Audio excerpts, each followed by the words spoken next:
मायके वालों ने यही सिखाया है, जुबान चलाना। निधि अभी ऑफिस जाने के लिए तैयार हो रही थी, तभी उसके मोबाइल बज उठा। मोबाइल देखा तो निधि के पापा का फोन था। निधि ने फोन उठाया। उधर से घबराई हुई आवाज आई, बेटा तुम्हारी मम्मी की तबीयत ठीक नहीं, तुम आ जाओ। निधि भी घबरा गई और वो अपनी सास के पास आई। मम्मी जी, मेरी माँ की तबीयत खराब है। पापा ने अभी अभी फोन किया था, मैं 2-4 दिन के लिए मायके जाना चाहती हूँ। निधि ने सुबह की चाय देते हुए अपनी सासू माँ कावेरी जी से कहा। राहुल से पूछ लिया? क्या कहा उसने? कावेरी जी ने पूछा। उन्हें अभी नहीं बताया है, वो बाथरूम में है। अभी तुरंत फोन आया था, बाथरूम से निकलेंगे तो बता दूंगी। निधि ने कहा, क्या बताना है मुझे? तभी राहुल बाथरूम से निकलकर माँ की बगल में बैठते हुए बोला, अरे बताना क्या है, वही मायके जाने का बहाना, माँ की तबीयत खराब है। कावेरी जी हाथ हिलाकर बोली, नहीं नहीं, बहाना नहीं है, मम्मी की तबीयत सच में खराब है। पापा ने फोन किया। निधि झट से बोली, ओ तो हर समय उन लोगों को कुछ न कुछ होता ही रहता है। अब उम्र हो गई है, बुढ़ापे का समय है तो कुछ न कुछ तो होगा ही। इस उम्र में संतान को माता पिता के साथ होना चाहिए, पर वो लोग भी क्या करें, उनकी संतान तो उन्हें छोड़कर विदेश में बैठी है।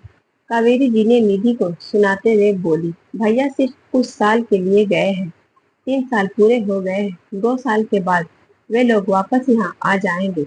निधि ने कहा, तब तक तुम लगी रहो, शादी के 2 साल हो गए पर तुम्हारा ध्यान तो वही लगा रहता है, यहाँ का तो कुछ ख्याल ही नहीं।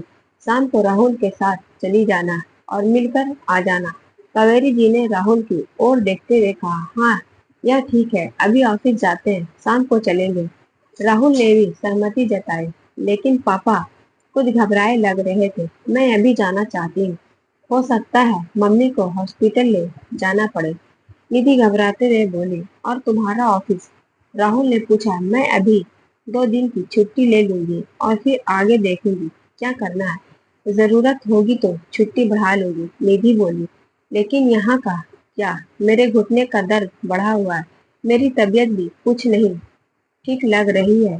कावेरी जी झट बोली, आपको परेशान होने की कोई जरूरत नहीं, काम वाली और खाना बनाने वाली दोनों अभी आती होंगी, मैं उन्हें अच्छे से समझा दूंगी, आपको परेशान नहीं होगी।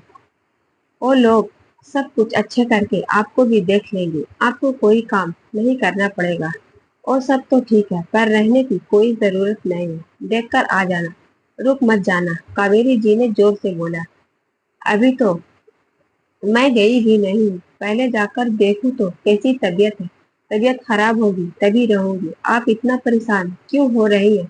नीतू को भी गुस्सा आ गया, वह भी जोर से बोली, एक तो परेशान थी माँ की तबीयत को लेकर, और यहाँ इतनी बहस। निधि, यह क्या तरीका है माँ से बात करने का? राहुल बोला, मैंने ऐसा क्या कहा? निधि ने पूछा, अरे इससे कुछ मत कहो, यह नहीं समझेगी, अपने मायके वालों के आगे इसे कुछ दिखता ही नहीं। कावेरी जी ने ताना मारा, मम्मी जी आप भी तो माँ हैं, आपको कुछ होता है तो क्या हम आपको छोड़ देते हैं?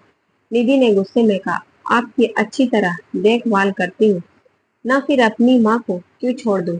निधि राहुल गुस्से से बोला, ऐसा क्यों बोल रही हो, ये मेरी माँ है, इसका सदा सम्मान करो।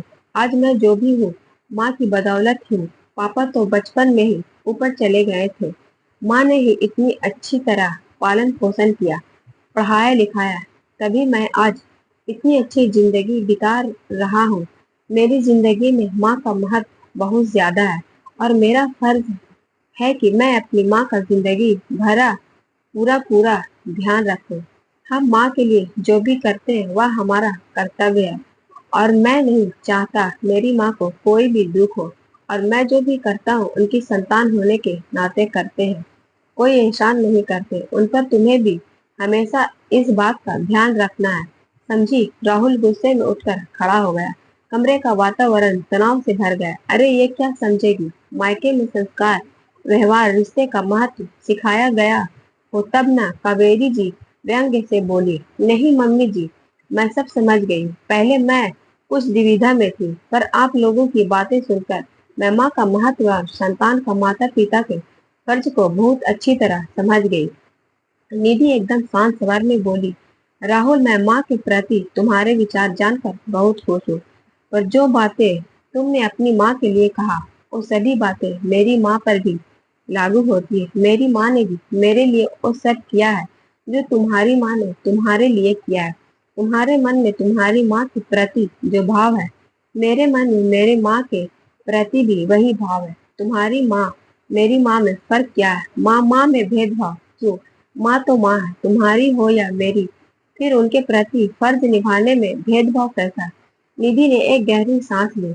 कमरे में सन्नाटा छा गया। तीनों चुप हो गए। थोड़ी देर बाद निधि बोली, मैं जा रही हूँ और जब मम्मी की तबीयत ठीक हो जाएगी तब आ जाऊंगी। आप लोग अपना ध्यान रखिएगा।